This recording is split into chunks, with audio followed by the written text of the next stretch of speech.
Hey guys, and welcome back to the podcast. Fazan here, and I've also got Liam, and we're looking forward to bringing you another podcast. Obviously, today was the men's semi-finals day, and we're going to be previewing, obviously, talking through the men's semi-finals that we just watched. But exciting semi-finals today. One, I think, a little bit better than the other. I think it's fair to say we had Carlos Alcaraz and Daniel Medvedev. Alcaraz beating Medvedev in 4 sets, and then Djokovic getting it done in straight sets, which I think Liam actually predicted yesterday. So, good prediction from him. So we're going to touch upon those. Should we touch upon Alcaraz Medvedev first? Yeah. Well, you watched the match, so Yeah. what were your initial thoughts based on the performance on court?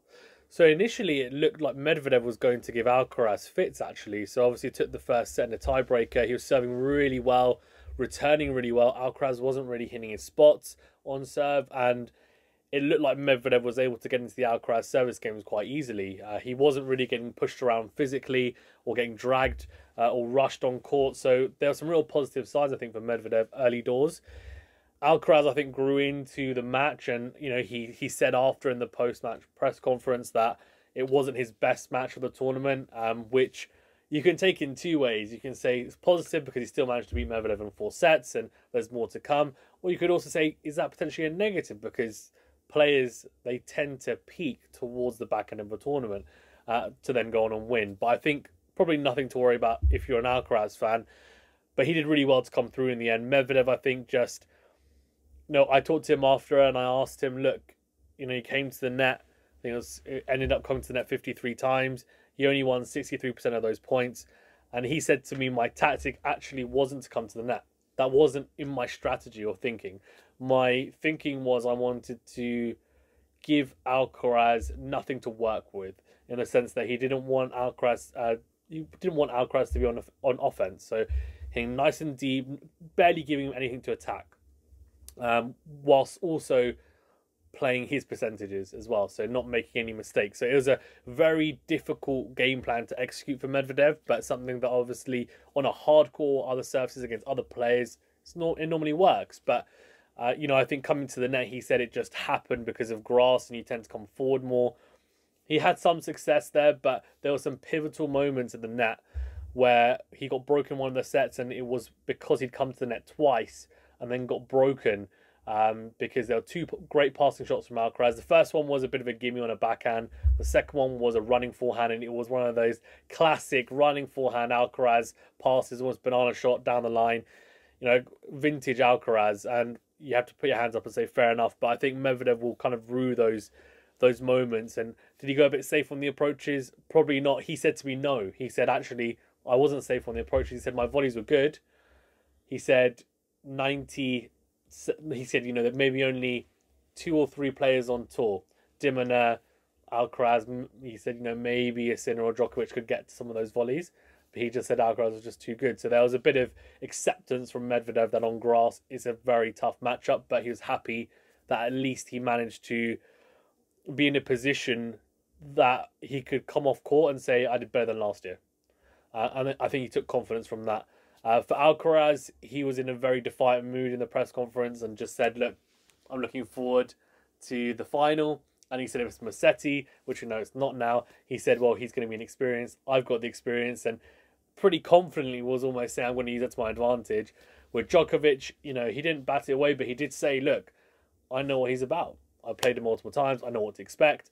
And there seems to be this real air of confidence about him, which I guess we'll find out on Sunday how it pans out. But, he's looking very good. And it kind of reminds me of the Nadal 2008 run, where Nadal won Roland Garros. He won Wimbledon, and then, of course, went on to win the Olympics. I'm not saying necessarily Alcaraz is going to do that, but he's playing the sort of tennis and has this sort of mindset at the moment that I think we can confidently say he's in contention.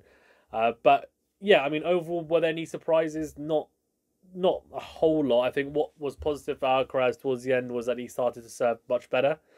And Medvedev just said, I struggled with my return position because against Sinner, he did really well. He was standing super far back, against other players. And then against Sinner, he realised he's going to serve and volley against me. He's going to come forward. Sinner's developed a drop shot. I can't do that. So he stood, as you said, 2 meters behind the baseline. And then actually, today against Alcaraz, he tried to do the same. He tried to stand around 2 meters, so it wasn't working though. And he said, I thought to myself, and this is like an internal struggle that he was saying, after the first couple of sets when he started to struggle to get any sort of breakpoint opportunities, unless really it was some from Alcaraz's mistakes, and we know that Alcaraz can, he tries to go for maybe the highlight reel shot rather than the safer shot, and he was asked about that as well. And Medvedev said, look, because I was struggling to open up break points after halfway through onwards, I started to think to myself, do I go further back like I do towards the fence? But then I know that's going to cause problems, because he's going to serve a volley, he's going to drop shot me, I'm going to be in trouble. Or do I hug the baseline, come forward more?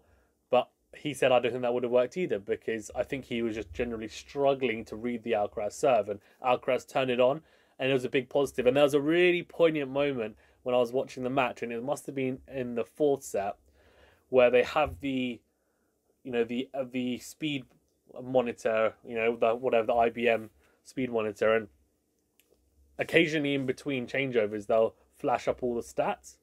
Yeah. And every single stat was see Alcaraz, see Alcaraz, see Alcaraz. Everyone. There wasn't a single one for Medvedev. And I saw Alcaraz kind of just glance to the side. Maybe he wasn't even looking at that, but imagine you look over to the side and you see all the stats popping up and they're all for you. I mean, how much of a boost is that, of a confidence boost is that? And Medvedev, imagine he looks at that and thinks, what's going on? Because at that point, we're early in a fourth set, 2-1. It wasn't like, Alcaraz was starting to dominate, but you wouldn't expect that. But, we're talking about first serves in, winners, everything that you can think of under the sun. And it's all the Alcaraz. So, look, I mean, I think this matchup, as you said yesterday, is not a particularly good one for Medvedev, generally speaking. But I think on grass especially, on a hard court, I think it's going to always be a battle. On clay, I think Alcaraz is going to edge it, and I think on grass as well. And I think with the roof being open, with using the elements as well, Alcaraz I think he uses it a bit better. And I don't think Medvedev played badly by any stretch. I just think he couldn't maintain the level that he had in that first set. And even though he played such a good first set, it was still only a tiebreaker. And Alcaraz, he played the tiebreaker a bit better. He had a poor tiebreaker. He could have taken that, and then it probably would have been straight sets, because Medvedev's probably thinking, what do I need to do? I can't do any more than this. So, yeah, I mean, look, it was an entertaining match, some long rallies, as you'd expect from two very physical guys. But Alcaraz is in good shape. No issues, I don't think, in terms of physically, mentally after, super confident. Medvedev will take positives. And unfortunately for him, he'll be back on the clay for the Olympics. He said he doesn't think he has a chance in the singles, really. So he's not one of the favourites, but he's looking at mixed doubles as well on clay. So, look, I mean, he's just looking forward. He doesn't like changing surfaces, but he said he'll give it a good go. And then I think he's really looking forward to, of course, the American hardcourt swing and the US Open. What about Djokovic and Musetti? Because obviously maybe not the most entertaining match for you, although it had its moments. How did that one go? Yeah, so it definitely wasn't as entertaining as yours. Just to quickly touch upon your analysis, I think you're completely right in terms of Medvedev played as well as he could have in that first set. Yeah. And in terms of the return position, you could tell that Alcaraz wasn't hitting his spots on the serve and on the forehand or the backhand, that it allowed Medvedev to be playing some more attacking tennis from 2 meters. Even sometimes you would see him 1 meter behind the baseline. Yeah. Like, that's how close he was. And that was mainly because Alcaraz wasn't hitting his spots. Yeah. At the end of the first set, you looked at the sort of, stats that came up from IBM, and you could tell that Alcaraz clearly wasn't playing well, because he had like 50% first serves in, and he just wasn't hitting the spots on that, and he still managed to take it to a tiebreaker. So as long as he got that serve percentage up and started hitting his spots, the match was only going to go one way, even though he was 1 set to love down. But yeah, no, I completely agree with that. Moving on to Djokovic against Musetti, I mean, our predictions yesterday were basically spot on. Well, mine. You said Alcaraz Medvedev in 5. I said Alcaraz Medvedev in 4, and then I did say Djokovic Musetti most likely 3 set. It delivered a little bit more than what I expected, to be quite honest. Which was also a little bit more painful in that sense, because Lorenzo gave us some hope. He looked good at times. He had a lot of opportunities to break. The thing is, and he said this in his post-match press conference, he's never seen Novak like this when they've played against each other. This is their 7th meeting. They've never played on grass before. I don't think he was expecting the sort of weight of the return and also the speed of the return from Novak on, especially on Lorenzo's serve. And when it came down to rallies, I mean, Lorenzo was trying to vary it up with, slices, drive backhands, drive forehands, loopy forehands and backhands, just trying to vary it up a lot and coming into the net. But it was something that Novak was expecting. Novak has trained for this. He knew what was going to happen in the match. It's sort of like something, sometimes the great champions, they already study they visualize what is going to happen already. They play out points in their head already before a match, and I'm sure Novak does that, and it seemed like that today because realistically he seemed to know exactly where Lorenzo was going to be placing the ball. There were obviously times where Lorenzo hit some amazing, shots, but most of the time Lorenzo was on the back foot. Novak was trying to come into the net. He really couldn't try and hit a passing shot against Novak because Novak would volley so deep. And whenever he would get a racket on one of Novak's volleys deep into the court, he would throw it up for a lob. And Novak today seemed to be completely perfect on the smash. We know that Novak sometimes can be a little bit wary on that, but I don't recall seeing him miss a single one today. So yeah, it wasn't really a tactic that was working for Lorenzo. I think if we're looking at the physicality side of things, also Novak, I mean, he does so much work physically. We've seen him train, do all this stuff before even getting. He comes at the practice center. He spends about half an hour, 40 minutes just getting his body ready before he even gets on a practice court. I don't think Lorenzo does that. I would imagine he obviously does some stuff, but I haven't seen him warm up to that extreme length that Novak does. And you see this across many different sports. The longevity that some athletes have in different sports. You talk about LeBron James. I don't know. He spends about $2 million a year just on his body, and that's why he's been playing 20 years at the top level. Novak, I'm sure he spends a lot of money, but he spends a lot of time. That's for sure in his rehabilitation. So it clearly shows you that even though he's 15 years older than Lorenzo, he had another 3-4 hours left in the tank for that match. Whilst Lorenzo, I'm sure, was feeling it physically, and he really couldn't keep up towards the end. He did make that push at the end where the crowd was trying to get behind him. He saved those 3 match points and on his serve, and it was great and all that stuff. But physically, Novak knew that's the time where he just needs to settle down and just go into I'm not going to miss sort of mode. Yeah, lockdown mode. Yeah. And just really wear Musetti out both physically and also mentally. Obviously, it's Musetti's first ever Grand Slam semi-final, so it's definitely something that was clear to see from a spectator point of view. We haven't spoken to Novak just yet. We're planning on doing that later. But I would imagine he will say that he was quite confident in his game and in his physical aspects going into it. Yeah. These 2 matches today, I think, were complete opposites in terms of, it was basically Novak started off really well, dominated the entire match. Alcaraz started bad, then improved as it went on. If we're talking about, what you said about Alcaraz in his post-match press conference, saying that, if he was going to play Lorenzo, he knew what to expect. He knew, he knew what to expect. He knew that Lorenzo would be a little bit more nervous than him because it's his first time on the big stage. Probably wasn't expecting to ever get on this big stage like that. And he's obviously, been to 3 Grand Slam finals, won all 3. Now he's in a 4th. And Djokovic obviously is an opponent who, when they played last year, you could tell that Alcaraz was inexperienced in terms of the big stage, even though, of course, he had won the US Open. He was still inexperienced in terms of the grass court, playing against, when he won the US Open, he didn't have to face Novak Djokovic to do it. You're facing one of the big 3 members in a Grand Slam final. It's a different thing than facing Casper Ruud. And you could tell that, especially in the first set when he lost 6-1, I believe. And slowly but surely he built up his confidence and he built up his sort of game and his ability to sort of, dictate the play. I think he sort of did that again today against Medvedev in terms of, he didn't play his best in the first set, he didn't play his worst, but slowly but surely throughout the match he increased his level all the way to the end. And it's a weird way to go about it, because, you expect players to come out performing at their best, especially towards the later stages of a slam. You expect them to have already found their range in their game. But Alcaraz seems to be one of those players, especially most of this tournament, that he will start a match a little bit slower and he will build himself up throughout the match and find a way to win. It reminds me a little bit of Nadal in terms of, especially maybe not on clay, but in terms of, hard court and grass court matches that Nadal has played at Grand Slams throughout his career sometimes, he would start a little bit slower, He wouldn't always start all shots firing down the line, winners, all that stuff. He would sometimes find his rhythm into a match, and in the end he would get the win.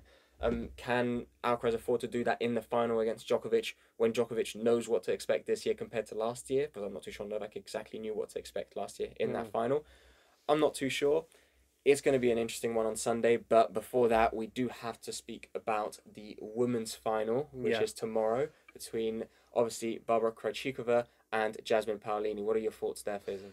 Let's get into that. But I think before we do that, you made some really good points on Musetti, actually. And one thing I wanted to point out in the presser is I don't think he was happy to lose, but I think it's fair to say he was pretty happy with making a semi-final.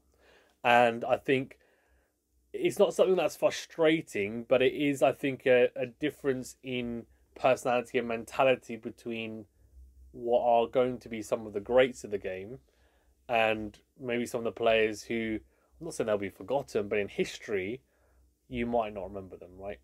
In 50, 60 years' time, we might not remember his name. If he doesn't win a slam, we might not remember him. It's simple as that, right? Or, our kids, our grandkids, they might not know who Musetti is if he doesn't do anything, noteworthy. But one thing that I will say is, and you mentioned about the Alcaraz Djokovic final, and Alcaraz, it was almost a baptism of fire in that first set, in that 6-1 set, and Musetti almost had he's had a similar thing in the sense that in that first set he lost the first set, and I think we said, look, if he loses the first set, he's going to lose in straights. In the end, he did, but he did have opportunities. The second set was a tiebreaker. Yeah. The third set was on serve. He was up a break in that second as well. Exactly, yeah, you're right. He was up a break in that second as well.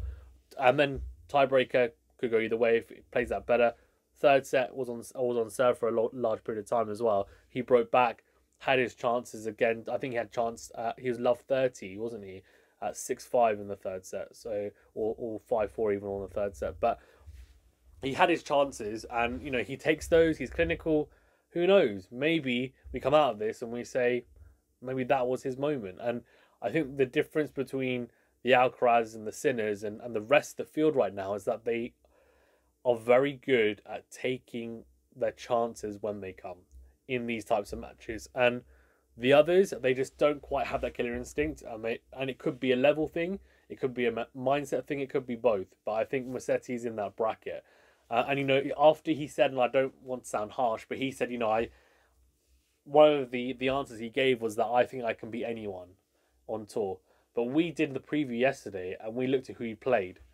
And I think we had to be fair. He didn't beat anyone apart from Taylor Fritz, who's a top 10 player. Yeah, I know. You're right on that. And to be honest, the way he said it in the press conference actually wasn't... He didn't actually say, I believe I can beat anyone. The way he said it, it was, I believe that I can beat most. Very careful with his wording. He said most. Yeah. So that already shows you that there isn't that full belief in there. Exactly. That belief is a big distinguisher between the greats and the journeymen at the end of the day sometimes. You can see like a Roberto Bautista Agut. Yeah. You could call him perhaps, a journeyman in tennis because he's got the level, but he's also here just playing tournaments here in and out, and whether he wins or loses, it's not the end of the world. Yeah. He has reached the Wimbledon semis. And he has faced Djokovic in that Wimbledon semi. Does he have the belief, that when he steps on the court every single time against one of these big players, that he can beat them? I'm not too sure. If I'm looking at Alcaraz, he will go on court and he'll believe he can beat them. Yeah. If you look at Sinner, they will believe they can beat them. It's that mentality side of things, and the way that Lorenzo answered that question in the press conference. When I was listening to that, and I was like, that is something that an Alcaraz wouldn't say. Yeah. A Nadal, exactly. Maybe a Nadal would say, because Nadal's extremely humble. Yeah. But Nadal's also the sort of player that, he really backs himself in his own head. But mentally, what's he actually thinking? Exactly. I think we know, what we see Nadal on court compared to what we see in the press is a whole different animal, right? So, I think it was just interesting. I wanted to point out because I think, he's clearly a very talented player, but he's someone that... And look, this is a great step forward. Let's not...